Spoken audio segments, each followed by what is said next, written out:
My best friend's girlfriend got drunk, went insane and started calling us slurs, ripped stuff off our walls, and then started attacking us, so we called the cops on her and got her arrested, which puts us in the wrong according to her. A few months ago my best friend Mark, 27M, moved his girlfriend Heather, 25F, in with us. My wife, Cindy, 27F, and I, 26M, were okay with this. Mark and I have been friends since elementary school. Right before Heather moved in she got herself pretty drunk that ended in a screaming match with her sister and throwing things at Mark. We weren't too happy with this, but Mark said he talked to her, and she wouldn't get to that point again. Well, on to the story. 2 weeks ago we were all hanging out and having some drinks. Mark and Heather were going a little crazy but they're adults so whatever. Well, Cindy and I decided we were going start on dinner since Heather was pretty unintelligible and it was like 9 p.m. Mark started also working on dinner so I hung out in the living room while Cindy went to our room. Heather goes into their room, then she comes back out and heads outside for like 20 minutes. I asked if she was good and got a small mumble. Heather comes back in, goes into the kitchen and then back into their room again. At this point Mark is done making their dinner and goes into their room. Mark comes out and sits with me in the living room and we are talking about my brother's upcoming bachelor party. We then hear banging coming from their room. Mark went to go check on Heather but she had blocked the door. He convinced her to open it and he went in. Heather starts screaming and yelling, continuing to slam things around. After about 10 minutes of hearing Heather yelling and Mark trying to calm her down I went in and told Heather she needed to calm down. She starts yelling some really weird and extremely racist things, that I won't put here. Heather is half Hispanic half African American BTW. She starts getting louder and tearing things off the walls. I told her she needed to go outside to calm down. She refused and started picking up their bed and slamming it down. I told her if she didn't stop we would call the cops so she could go calm down somewhere else and wasn't tearing things up. She just got louder and slammed the bed even more. I told Cindy to call the cops and tell them we needed Heather gone for the night. 2 cops show up and ask the 3 of us to step outside while they try and talk to Heather who just continues yelling. Then it gets a little quiet and I can see through our screen door I see Heather try punching one of the cops. 5 minutes later, 7 more cops show up. They all run inside and we can hear Heather screaming and yelling still.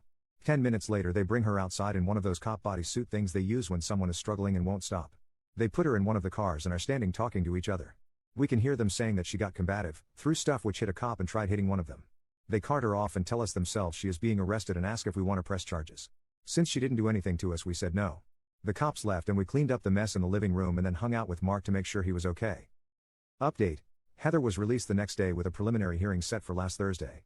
We obviously spent so much time talking about what had happened. Mark said he was going to break up with Heather and spent that whole first week saying that.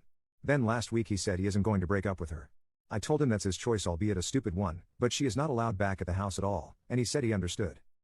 2 days before the preliminary hearing Cindy and Mark are subpoenaed to court.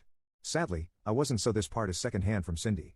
Cindy told me that because it's a felony the judge is passing the case on to district court for magistrate. I guess the DA went up to Cindy and Mark and said they could offer Heather a plea deal where she would basically be on probation with mandated therapy and mandated AA. Now whether the district judge accepts that is anyone's guess. I talked with Mark that night after I got off work and he said they had a long talk after that and are staying together but won't be attached at the hip. Mark also said Heather doesn't remember anything after we stopped hanging out.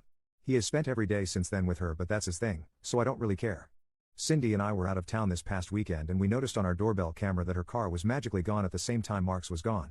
I confronted him and he insisted she never went inside, and our doorbell doesn't show she went in. Cindy and I talked and were ready to kick him out too. We had another talk last night and he is moving out because they are finding a place together. We also told Mark we wanted an apology even if Heather didn't think she deserved it. Heather has been telling Mark that she was trying to leave and go to her brother's. She walked outside the one time and came back in with nobody trying to stop her. She also said that I started a confrontation with her and that's why she went off the rails. I called BS because why would we try to stop her from leaving unless it was in a car, and we also asked how she knows this if she was supposedly so blackout that she doesn't remember anything. Mark claims he doesn't remember anything until after the cops left. Which is not true because we talked about what happened multiple times over the days after this occurred. He's just being an idiot and we won't be dealing with it anymore.